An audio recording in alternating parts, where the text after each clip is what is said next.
bienvenue, bienvenue au déjeuner spirituel. Heureux de vous retrouver ce matin, un jour nouveau que le Seigneur nous accorde. En cette nouvelle occasion, tout est nouveau de la part du Seigneur et nous croyons même que sa visitation sera nouvelle. Ne vous fiez pas aux apparences qui peuvent vous rappeler un jour qui est déjà passé. Celui-ci est tout nouveau. Recevez-le donc dans sa nouveauté comme une occasion nouvelle que le Seigneur vous accorde de vivre sa grâce, de vivre son amour, de recevoir ses bontés. Nous serons ensemble, nous, la grande équipe du déjeuner spirituel, pour travailler avec vous, vous servir, consommer ensemble le déjeuner spirituel. Popol Mutombo et Yann Moubenga sont en train de travailler dans le secret pour vous fournir chacun de ces mets. Et voici la grande équipe visible qui sera avec vous, qui communiera avec vous dans ce déjeuner spirituel. Je m'en vais saluer avec vous et pour vous, mes bien-aimés. Bonjour, Papa David. Bonjour, bonjour, frère Fahim. Bonjour, Maman Bijou. Bonjour, Papa. Et merci d'être avec nous ce matin. Je crois que le jour se prête bien à la grâce du Seigneur, donc nous pouvons attaquer de plein pied notre déjeuner spirituel. Amen. Alors nous allons bénir le Seigneur ensemble, lui dire merci pour cet amour infaillible qu'il nous accorde chaque jour et ses bontés renouvelées chaque matin, sa grâce et sa miséricorde qui dure à toujours, que des bonnes choses de la part du Seigneur. Bénissons-le ce matin. Nous te sommes reconnaissants, Seigneur, nous te disons merci. Nous bénissons ton Saint-Nom, toi qui, Seigneur, dans ton amour, est avec nous ce matin. Tu ouvres une porte, ô Dieu, que personne ne peut fermer. Et tu fermes, ô Dieu, et personne ne peut ouvrir après toi. Nous invoquons ton nom ce matin, ô Dieu, et te demandons de régner sur ce déjeuner spirituel. Règne sur nos vies, sur nos familles et sur nos maisons, sur notre ville de Lubumbashi. Seigneur, sur cette province et sur ce pays. C'est ton nom que nous invoquons, nous humilions, Seigneur mon Dieu, et nous abaissons devant toi. S'il te plaît, qu'il atteigne ton but dans nos vies. Glorifie Jésus-Christ que tu as élevé souverainement au-dessus de tous les noms. Et laisse que tout l'honneur, ô Père, te soit rendu. Au nom puissant de Jésus-Christ, nous te prions. Amen. Amen.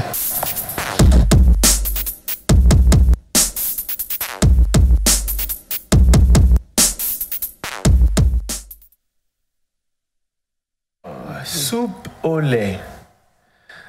Soupe au lait qui change rapidement de caractère, qui s'emporte brutalement. J'aurais dit tel un volcan, mais bon. Donc, soupe au lait se dit d'une personne qui change rapidement de caractère et qui s'emporte brutalement. Donc, il vire du tout au tout. Donc, c'est un revirement à 180 degrés, subitement sans crier gare. Soupe au lait. Alors, on va essayer de la commenter un tout petit peu, frère David. L'expression soupe au lait est une locution adjectivale. Ça veut dire que prise dans son ensemble, elle fait office d'adjectif. Elle qualifie la personne. Donc, ça c'est pour faire court. Elle est utilisée de deux manières. Être soupe au lait ou être montée comme une soupe au lait, ou s'emporter comme une soupe au lait. Cette expression familière a deux sens. Donc, à l'origine, l'expression se limitait à désigner une personne au caractère colérique, tout simplement, qui s'irritait facilement et était encline au jugement défavorable. Avec le temps, le sens de cette expression familière s'est élargi. Désormais, être soupe au lait se dit de toute personne susceptible qui se laisse facilement atteindre par ses émotions. On dit une personne qu'elle est soupe au lait en analogie avec la casserole de lait sur le feu. C'est quelque chose, si vous mettez du lait liquide, là, ça ne traîne pas sur une plaque bien chaude, ça ne traîne pas entrer en ébullition, il y a débordé même de couvercle. Donc, ceux qui ont l'habitude de faire du pudding, là, on savent quelque chose. On dit d'une personne, donc, elle est soupe au lait en analogie avec une casserole de lait sur le feu qui se laisse déborder subitement, tout comme une violente colère qui retombe aussi facilement qu'elle s'est déclarée. Être soupe au lait. C'est une expression très riche. Ah oui, oui. Très riche. Avoir les comportements, je ne sais pas, on va dire à la soupe au lait, ou bien aux soupes au lait. On va simplement dire d'une personne qu'elle est soupe au lait. Elle est soupe au lait. Alors cette personne qui est soupe au lait, et nous l'encourageons ce matin. Je crois que le Français a déjà bien dit. C'est une personne qui a moi je vais dire que cette personne manque la maîtrise du son. manque la maîtrise de soi. Une personne qui s'emporte facilement et très rapidement. Et j'ai déjà rencontré de telles personnes. Vous êtes là, vous êtes en train d'échanger, vous parlez. Du coup, vous sentez que la personne est en train de, comme vous avez dit, de virer à 180 dans l'air. Il vire facilement et il change. Il change d'attitude, il s'énerve, il s'emporte, il monte, il monte. Ce n'est pas bon. Ce n'est pas bon pour nous qui sommes enfants de Dieu. La Bible nous parle du fruit de l'esprit. Cette personne a besoin de cette portion qu'on appelle la maîtrise de soi. La maîtrise de soi, c'est une vertu très intéressante. J'avais aimé comment le pasteur Guy Amani avait développé ça lors des études bibliques. La maîtrise de soi nous donne la capacité de nous maintenir, quelles que soient les tensions externes. Vous savez, généralement, nous vivons dans un monde tel que les gens peuvent faire des choses qui vont te réjouir tellement. Mais les gens peuvent faire des choses aussi qui vont t'énerver. Les gens peuvent faire des choses aussi qui vont te laisser perplexe. Mais si tu as la maîtrise de soi, c'est difficile pour toi de t'emporter. C'est difficile pour toi de te laisser partir. Et c'est quoi que c'est un défi? C'est un défi que nous devons remporter parce que c'est là où le diable peut nous avoir facilement. C'est là où l'ennemi peut nous avoir facilement.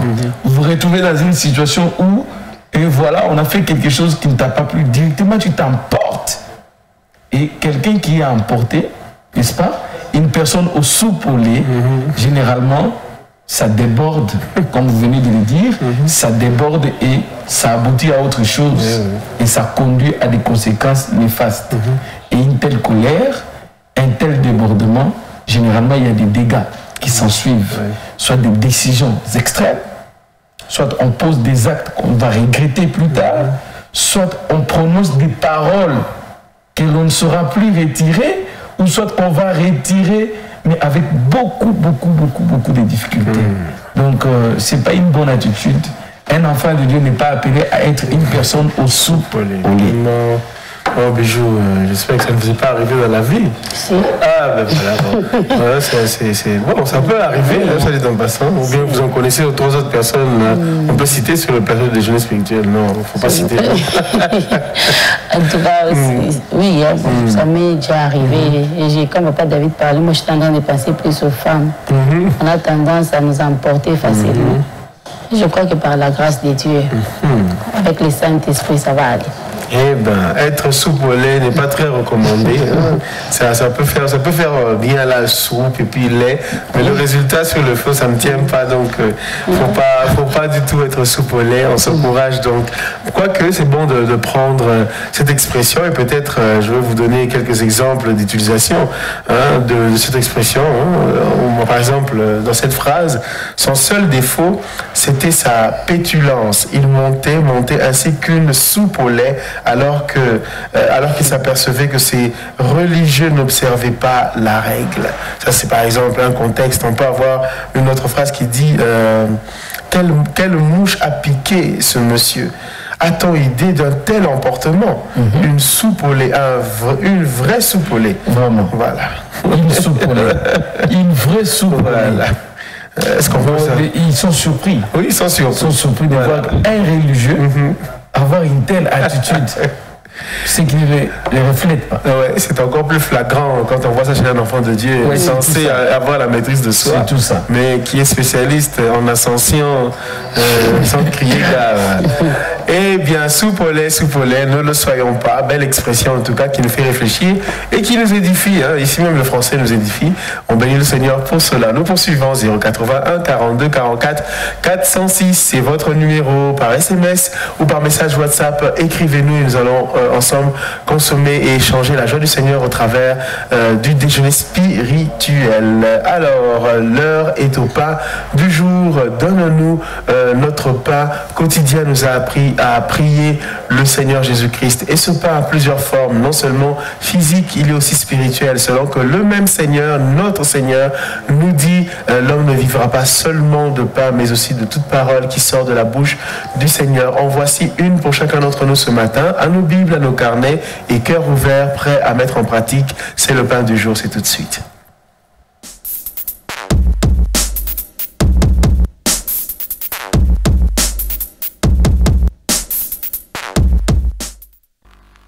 Est-ce que tu peux le dire à ton voisin, s'il te plaît, gentiment et poliment? La marche avec Dieu exige le sacrifice.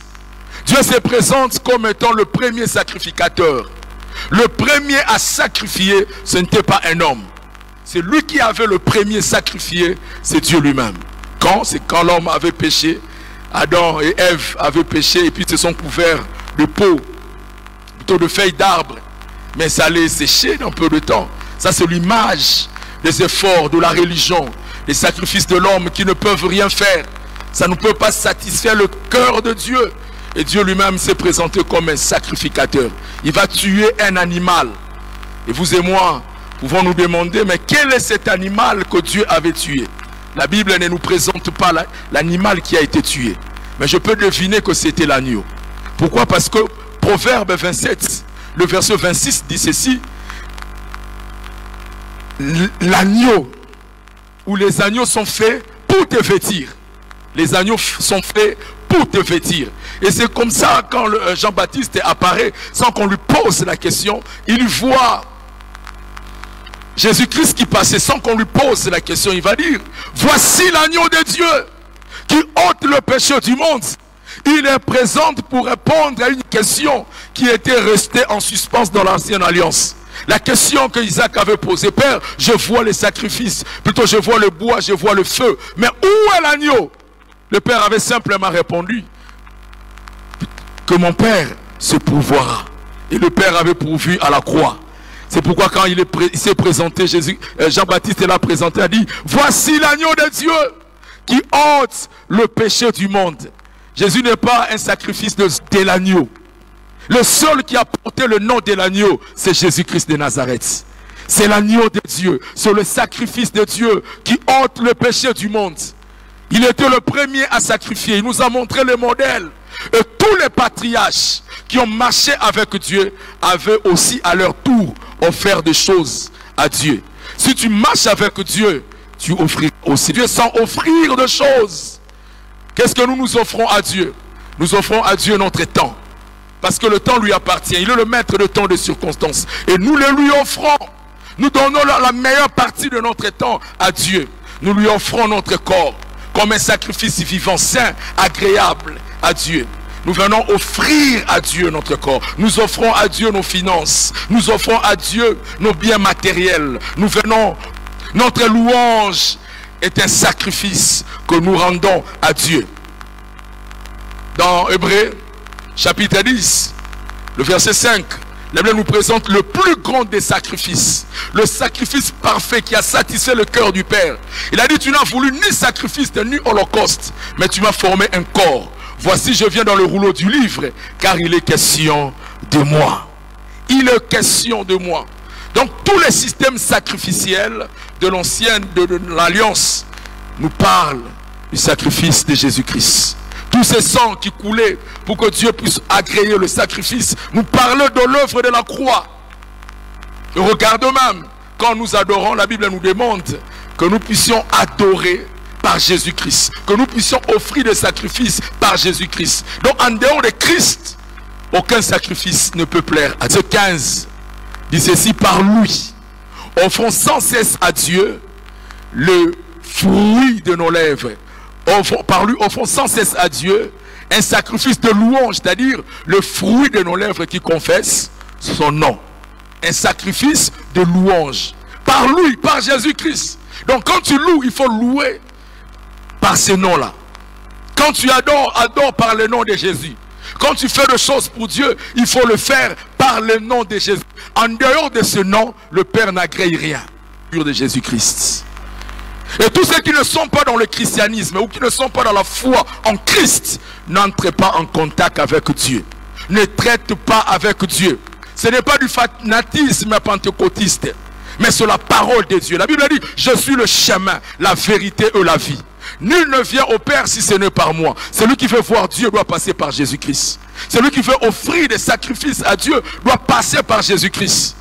en matière de sacrifice, je veux dire que nous ne sommes pas les seuls à le faire. D'ailleurs, il y a certaines religions du monde qui le font mieux que nous. Ils offrent des sacrifices. Certaines religions offrent ce qu'on appelle des sadak.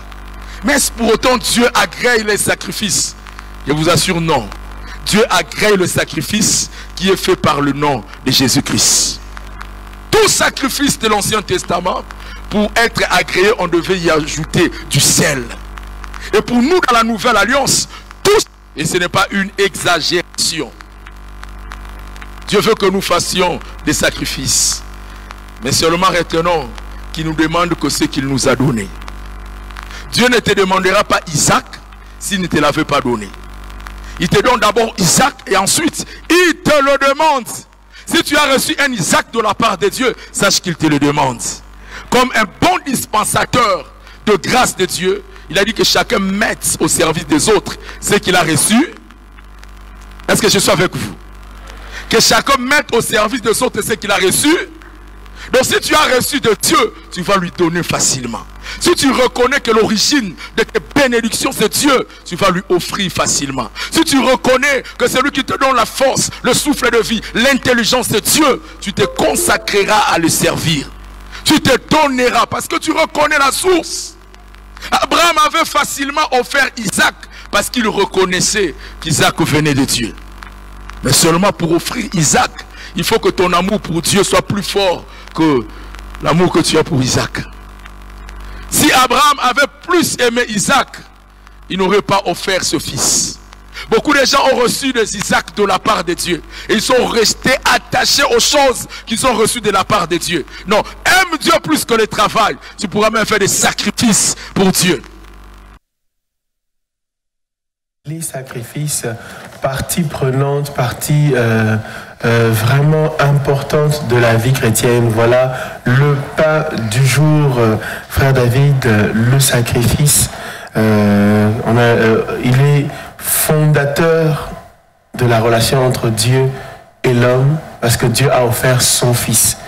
Et au travers de son Fils, nous sommes aussi sacrificateurs pour Dieu, parce que nous offrons à Dieu plusieurs types de sacrifices.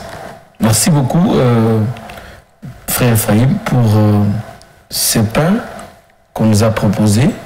Et il est tiré, comme nous l'avions dit hier, du message que le pasteur Landry Voula a prêché ici à la Parole Éternelle.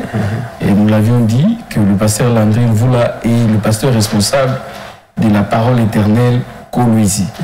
Et comme nous l'avions signifié hier, à Kolwezi déjà, dans la province du Lualaba, Parole Éternelle Kolwezi a ouvert déjà 2 extensions. Il y a une extension à Dilolo et une autre extension dans la ville toujours de Kolwezi, du côté du 30 juin. Donc si vous allez là-bas par là, vous allez trouver l'extension de la Parole Éternelle. Alors, c'est par lui que Dieu nous a parlé. Au premier culte, il avait prêché un autre message, le dispensateur des diverses grâces de Dieu, 2 philosophies du ministère. Ça, c'est le message du deuxième culte. Au deuxième culte, il nous a prêché le message qui a pour thème le sacrifice d'Isaac. C'est ça le thème du message. Les sacrifices d'Isaac, l'orateur est parti il fait une étude comparative. Il a fait un parallélisme entre ce que Abraham a fait avec Isaac au mont Moridia et ce que le Seigneur Dieu, notre Père, a fait avec le Seigneur Jésus-Christ sur le mont Golgotha. Et il nous montre clairement que, ce qu'on venait de le dire, les sacrifices, c'est l'élément fondateur. Les sacrifices, parce qu'il est écrit, sans effusion du sang, il n'y a pas pardon de péché. Pour qu'il y ait pardon des péchés, il faut que le sang coule. Et de la même façon que Abraham s'était levé pour amener Isaac, venir avec lui jusqu'au niveau des monts Moridia, tel que Dieu lui avait indiqué, pour l'offrir en sacrifice. La Bible nous montre que quand ils sont venus, Abraham va laisser ses serviteurs au bas de la montagne. Ils montent avec l'enfant. Ils arrivent à un certain moment. L'enfant pose la question à son père. Voici le bois, voici le feu. Mais où est l'agneau? Et quand il pose cette question, Abraham ne montre pas à Isaac l'agneau. Parce qu'Abraham savait que c'est Isaac qu'il partait pour offrir. Il lui dit tout simplement qu'à la montagne, l'Éternel pourvoira. Dans d'autres versions, on dit il va se pourvoir lui-même. Et quand ils évoluent, ils vont, et il va placer le bois, il va placer Isaac, il veut avancer sa main sur Isaac, Dieu lui dit, Abraham, arrête, ne tue pas ton unique fils. J'ai compris maintenant que tu m'aimes et que tu m'obéis. Regarde, tourne-toi, il y a un bélier derrière toi, tu le prends, tu viens, tu l'offres à lui, place d'Isaac. Et à cette question que Isaac avait posée à son père, voici le feu, voici le bois, où est l'agneau? Nous voyons que c'est Jean-Baptiste qui nous donne une réponse appropriée à cette question. Quand? C'est quand Jésus-Christ vient, il passe, il vient pour se faire baptiser. Jean-Baptiste le présente, il dit, voici l'agneau de Dieu qui ôte le péché du monde. Et quand Jean-Baptiste répond de cette manière-là, nous voyons que Jésus-Christ, il est l'agneau de Dieu qui ôte le péché du monde. L'orateur a dit toutes sortes de sacrifices, tous les systèmes sacrificiels de l'Ancien Testament, les sacrifices de culpabilité, les sacrifices pour le pardon du péché, les sacrifices d'action de grâce, les sacrifices pour la rémission des péchés, et toutes sortes de sacrifices dans l'Ancienne Alliance, cela n'était que l'image. Et cela représentait en fait les sacrifices par excellence, comme on l'a lu dans les livres, l'Épître aux Hébreux, qui est le sacrifice de Jésus. Jésus-Christ, le sang de Jésus, c'est le sacrifice suprême. Si les sangs de bouc, des animaux, pouvaient couvrir le péché, seul le sang de Jésus qui est venu ôter le péché du monde. Désormais, il n'y a plus rien. Rien alors. Et voilà pourquoi nous pouvons nous présenter devant Dieu en Jésus-Christ. L'auteur a dit, tout ce que nous faisons en dehors de Jésus, Dieu n'agrée pas. Parce que dans la nouvelle alliance, Dieu a tracé une nouvelle voie. Dieu a tracé un nouveau chemin. Et ce chemin-là, c'est en Jésus-Christ. Comme le dit bien l'apôtre Paul quand il s'adresse aux Éphésiens. En Christ, nous sommes bénis de toutes sortes de bénédictions spirituelles dans le ciel. En Christ, nous avons été rachetés. En Christ, nous bénéficions de la protection divine. En Christ, nous sommes appelés à servir Dieu. Et voilà donc, les sacrifices de Jésus trouvent tout son sens. Et ces sacrifices qui viennent en fait placer la base, comme vous l'avez dit au début, du système de ce que nous appelons la nouvelle alliance. Nous sommes héritiers d'une alliance plus excellente. Et cette alliance est basée sur des promesses excellentes en Christ Jésus. Donc, les sacrifices de Jésus viennent placer la base, la fondation. De la même manière que Moïse, n'est-ce pas, il a institué, parce que c'est par lui que Dieu est passé pour donner les ordonnances à Aaron et les autres. Il a institué les sacerdoces aaroniques où on devait offrir toute une litanie des sacrifices. De la même manière, Jésus-Christ est venu, il a offert son sang, et son sang a coulé. Cette fois-ci, à la grande différence, c'est que si les sacrificateurs de l'Ancienne Alliance, ou le souverain sacrificateur, il entrait dans le Saint des Saints avec un sang étranger, les sangs de bouc, les sangs de taureaux, mais notre souverain sacrificateur qui est Jésus-Christ, il est entré dans le Saint des Saints avec son propre sang. Et par conséquent, il est à la fois sacrificateur et sacrifice. Que c'est merveilleux d'avoir un tel sacrificateur. Et voilà donc, la voie est désormais libre. Il a ouvert une nouvelle voie, il a ouvert une nouvelle porte par laquelle nous passons. C'est pourquoi tout ce que nous faisons, nous le faisons en Jésus-Christ. Nous offrons en Jésus-Christ. Nous louons en Jésus-Christ. Nous adorons en Jésus-Christ. Nous nous approchons devant Dieu par Christ. Ainsi, par Christ, Dieu nous voit comme des personnes qui sont les bien-aimés. Parce que son Fils a déjà accompli tout le travail à la croix. Moi, je pensais à quelque chose. Ce genre de personnes qui viennent à l'église, qui offrent des choses au Seigneur, qui mettent dans le panier, qui déposent des enveloppes, qui répondent à des souscriptions, mais avec de l'argent volé. On élève les mains vers le Seigneur dans un temps d'adoration avec des belles mèches qui ont été offertes par le papa là, qui passe avec un gros véhicule, qui a laissé sa femme à la maison et qui est en fait le père de ton ami et ta collègue d'études. Ce genre de sacrifice-là, on peut les classer où? En tout cas, ce sont des sacrifices que le Seigneur n'agréent pas du tout. Donc, je ne sais pas là où il faut les classer, mais ce matin, on se rappelle que le Seigneur n'agrée pas du tout ce genre de sacrifices où vous avez volé l'argent, peut-être vous avez falsifié une facture, et généralement, les gens ont tendance à les faire pour qu'on voie qu'eux aussi ils ont donné. Il faut que les dimanches, je vais aller à l'église. Il faut que je puisse même au moins falsifier cette facture parce qu'on doit voir que j'ai donné. Quand le pasteur peut-être va lancer l'appel, on doit me voir aussi que j'ai fait partie de ces personnes-là qui donnent de l'argent. Voilà. Mais je vous rappelle ce matin que le Seigneur n'agrée pas. Le pasteur a vu, mais le Seigneur n'a pas agréé. Donc vous avez fait un travail vain, et inutile. Donc le Seigneur n'a pas accepté votre sacrifice. Ce que le Seigneur attend de vous, c'est que vous puissiez vous offrir d'abord vous-même. Le papa David a parlé, que vous vous offrez vous-même et que vous puissiez, que le Seigneur vous agrée, que le Seigneur vous accepte d'abord vous-même. Et surtout, quand nous sommes appelés chrétiens, nous devons parler de Christ là où nous sommes. Là où nous sommes, là où vous avez falsifié votre facture, là, quand on vous voit passer, faire partie des donateurs, on dira, donc il voit de l'argent pour aller donner ça au Seigneur. Ce qui n'a pas moi aussi, donc je ne sais pas. Et un jour, si vous prêchez, vous parlez de Christ, il ne viendra pas. Parce que c'est ce que vous faites. Vous êtes dans les magouilles, vous êtes dans les choses, comme vous dites là. Vous êtes une sœur qui sort avec les papas d'autrui.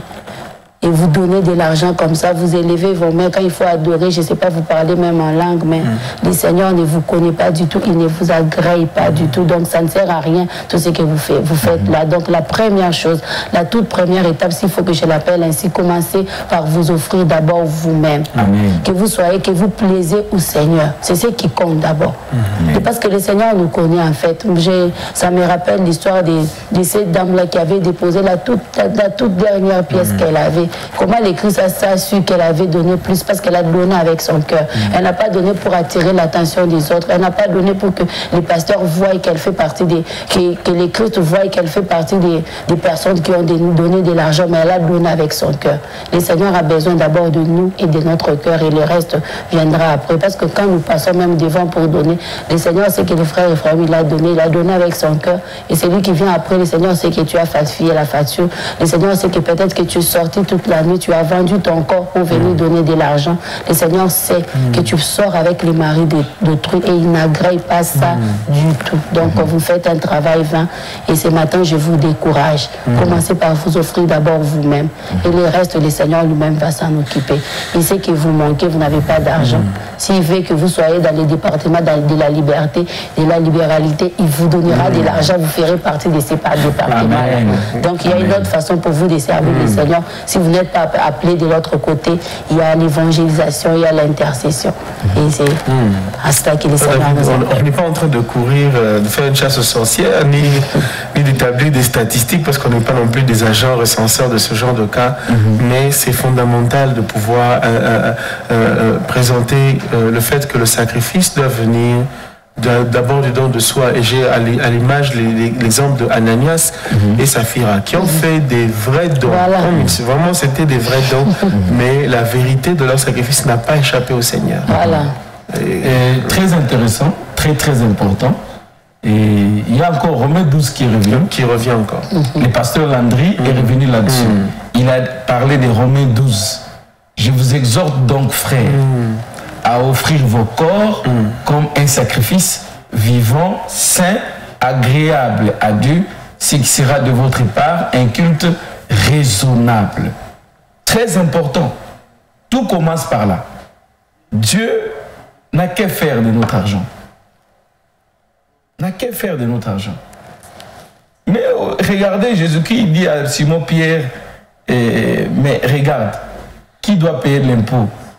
Voici, mais regarde, pour respecter la loi, vas-y à la mer, pêche un poisson, tu vas éventrer Et ces poissons, là-dedans, tu vas trouver de l'argent, tu vas trouver une pièce et tu viens, tu payes la taxe et pour toi et pour moi. Mais Dieu peut faire les miracles pour donner à son œuvre la provision qu'il faut pour que son œuvre aille de l'avant. Dieu n'a qu'à faire de notre argent. La Bible nous dit clairement que l'or et l'argent lui appartiennent. Je vais ajouter, il n'y a pas que l'or et l'argent. Toutes les richesses du monde lui appartiennent. Parce qu'il s'appelle Adonai. Les seigneurs de toute la terre. Les seigneurs de l'humanité.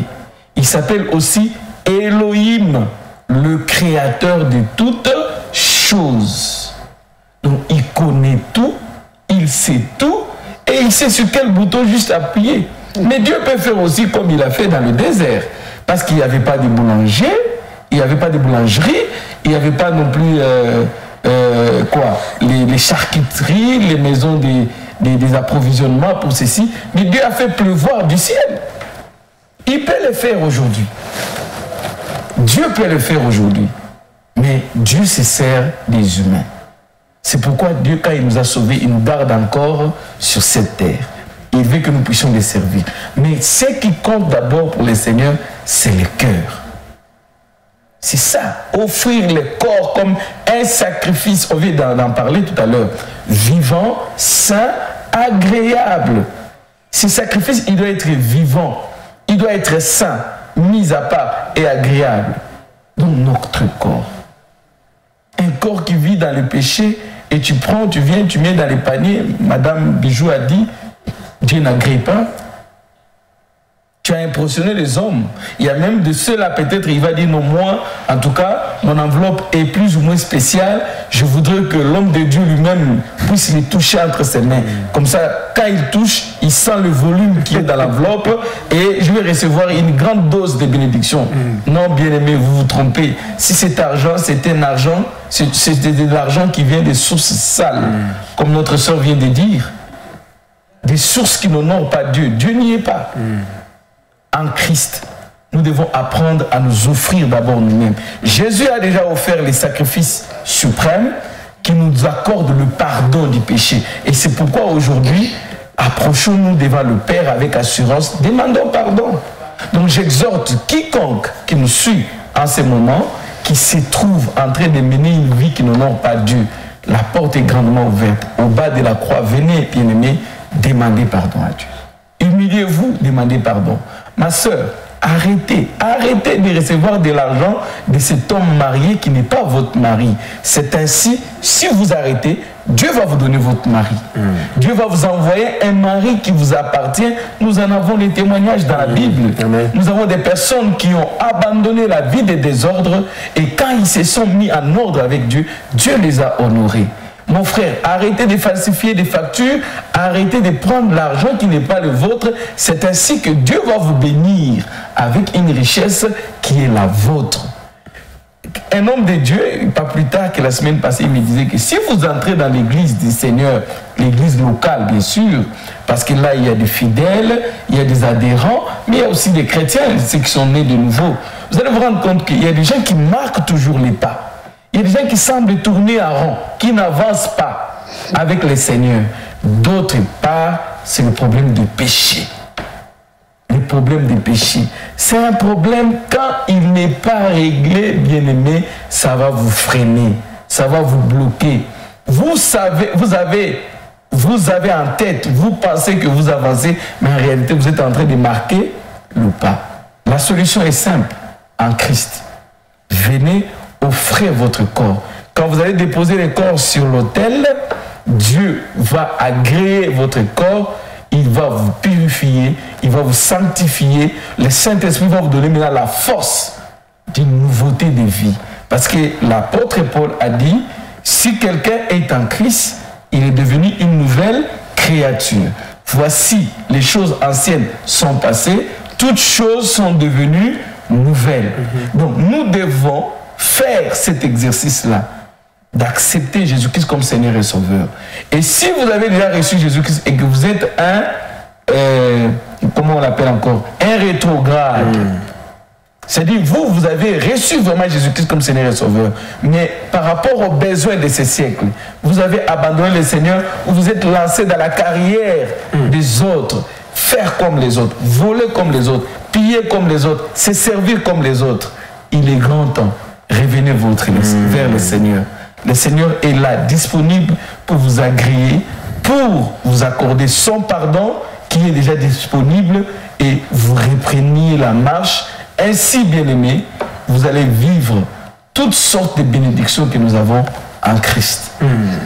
Toutes sortes de bénédictions que nous avons en Christ et présenter un sacrifice. Je voulais ajouter quelque chose Je vous en prie, pour dire, parce que c'est le langage courant. On dit, Papa David a parlé, et je me rajouter pour dire, arrêtez avec cette phrase où qui travaille à l'hôtel, mange à l'hôtel. Si vous voulez manger à l'hôtel, rassurez-vous au moins que le maître de l'hôtel vous a donné ce que vous mangez. S'il ne vous a pas donné, ne prenez pas. Amen. Voilà.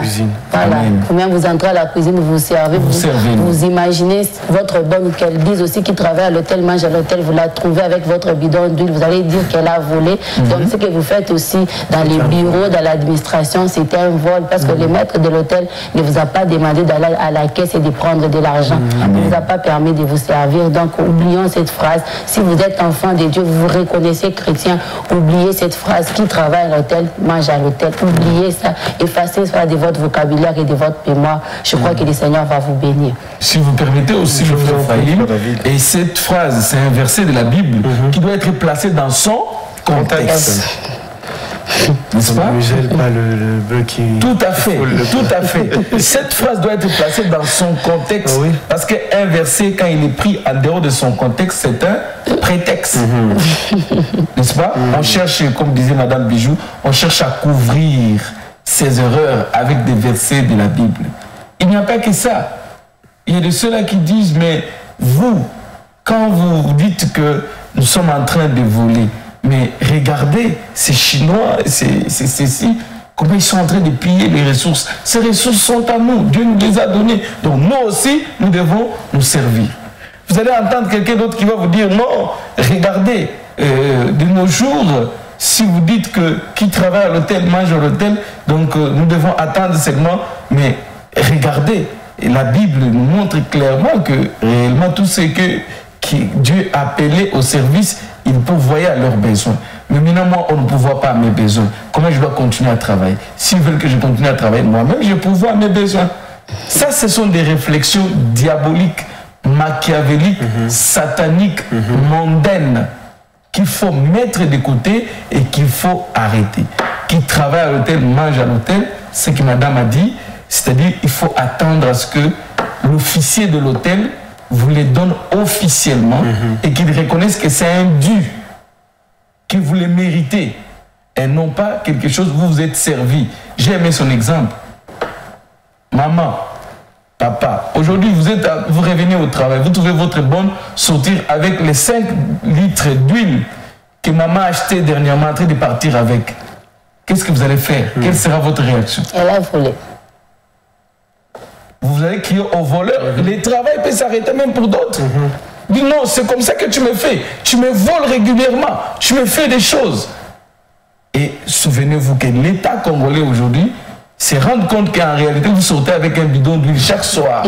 En réalité, vous sortez avec 1 kilo de viande que vous prenez dans les congélateurs de l'État congolais chaque soir. Et qu'ils mettent la main sur vous. Donc arrêtez. Cette manière de faire n'est pas bonne. Nous devons, la Bible dit que le militaire doit se contenter de son salaire, et de sa solde. De sa solde. Un enfant de Dieu, il ne prend pas. Ça j'aime, c'est une phrase du patriarche André Jacques Vernou. Il disait, un serviteur de Dieu ne prend pas, mais on lui donne. Moi j'ajoute, j'ai dit, un enfant de Dieu ne prend pas, mais on lui donne. Attendez qu'on puisse nous donner, nous servir pour utiliser. Mais si nous prenons, ça, Dieu n'est pas d'accord avec nous. Le sacrifice, en tout cas, il avait beaucoup de choses. Et nous bénissons le Seigneur pour cela. On ne sacrifie pas n'importe quoi. On sacrifie au travers de Jésus. Et au travers de Jésus, c'est pas vraiment par le sang qui nous a purifiés. On ne peut pas être pur et apporter un sacrifice qui est sale. Non, bien-aimé. commençant par notre corps. On ne peut pas venir avec un corps sale et le donner au Seigneur. Le Seigneur purifie nos corps et nous les lui donnons. Et tout ce qui va avec. Ça commence à déborder, mais bon, je crois qu'on va garder la mesure qui nous a été donnée, bien serrée, secouée, et qui en elle-même déborde pour qu'elle produise du fruit. Oh bien-aimé, mettons en pratique. Le royaume du Seigneur est ainsi fait. La mise en pratique, c'est simple, ce ne sont pas des théories, ce ne sont pas des faussetés. On dit une chose, on vit le contraire. Ça, ce n'est pas le royaume de Dieu. Ce n'est pas le royaume de Dieu. Amen. Gloire au Seigneur pour ce merveilleux pain du jour qui a ouvert une boulangerie céleste dans nos cœurs. Mettons en pratique. Amen. Gloire à Dieu. Eh bien, le temps court. Le pain du jour a été tellement succulent qu'il ne fallait pas passer sans le consommer. Et ça a permis à quelques bien-aimés de nous écrire. Nous allons lire leur message. J'en vois un. Bonjour frère Ephraim, sœur Bijou. Juste pour signaler qu'on est là. Je profite de l'occasion pour souhaiter une bonne journée à mes frères. Excusez-moi, Jonathan, Emma et Jus 3. C'est comme ça qu'il l'appelle. Que Dieu vous bénisse, signé frère Franck Moulumba. Que Dieu vous bénisse, frère Franck Moulumba. Ça faisait longtemps. Que Dieu vous bénisse ce matin. Mon Dieu vous soit favorable ce matin, nous écrit un téléspectateur. Eh bien, nous disons Amen. Que Dieu vous bénisse, qu'il vous soit favorable aussi.